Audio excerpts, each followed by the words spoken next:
À la sortie de l'audience, c'est accompagné de ses gardes du corps et de son avocat que Mila prend la parole. Il n'y a pas d'anonymat. Que l'on soit un jeune adolescent, un adulte, à partir du moment où on commet un crime sur Internet, on peut être recherché, on peut être retrouvé et on peut être jugé devant un tribunal. Il est temps de le dire, la peur change de camp. Et plus nombreux on sera à l'ouvrir, plus on sera fort, plus on sera puissant face à la menace. En janvier 2020, Mila n'a que 16 ans quand elle enregistre cette vidéo. Je déteste la religion. Le Coran est une religion de haine. Il n'y a que de la haine là-dedans. L'islam, c'est ce que j'en pense, moi. Je dis ce que je pense, putain. Des propos virulents sur le Coran et l'islam qui très vite font le tour des réseaux sociaux. Elle devient alors la femme à abattre. Mi-novembre, après avoir répondu à ses détracteurs, elle est victime d'un raid numérique. Au total, la jeune femme a reçu plus de 100 000 messages haineux et menaces de mort.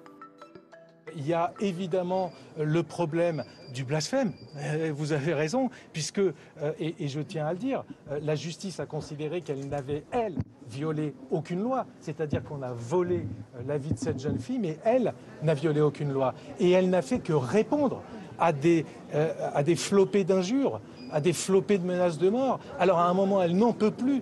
Et qui ne ferait pas ça? Qui ne craquerait pas à un moment en répondant, en exerçant sa liberté d'expression? Elle n'a commis, elle, aucun délit. Un procès pour cyberharcèlement très médiatique et qui attire beaucoup de monde. Devant la salle d'audience, l'une des plus grandes du tribunal, l'affaire réchauffe même les esprits.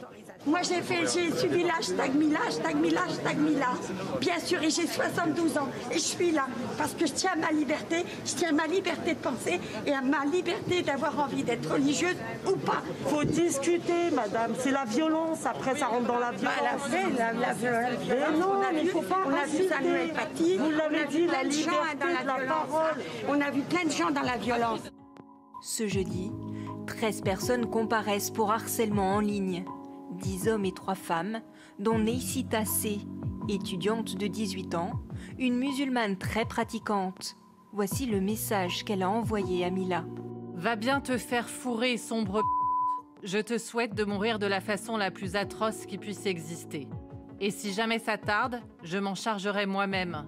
Je me ferai un réel plaisir de lacérer ton corps avec mon plus beau couteau et d'aller laisser pourrir ton corps dans un bois. La jeune femme dit regretter son message et s'excuse. Les prévenus ont tous entre 18 et 30 ans. Pour la plupart, ils n'ont aucun antécédent judiciaire. Mon client est quelqu'un de parfaitement banal. Il est blanc, il n'est pas musulman. Il a passé son bac, il a un petit métier et il est au début de sa vie. Et c'est le fils qu'on pourrait tous avoir, ni mieux ni plus mal. Il se trouve dans l'état d'esprit de quelqu'un qui a fait une bêtise et qui prend la mesure de ce qui est passé par ses doigts sans passer par sa tête.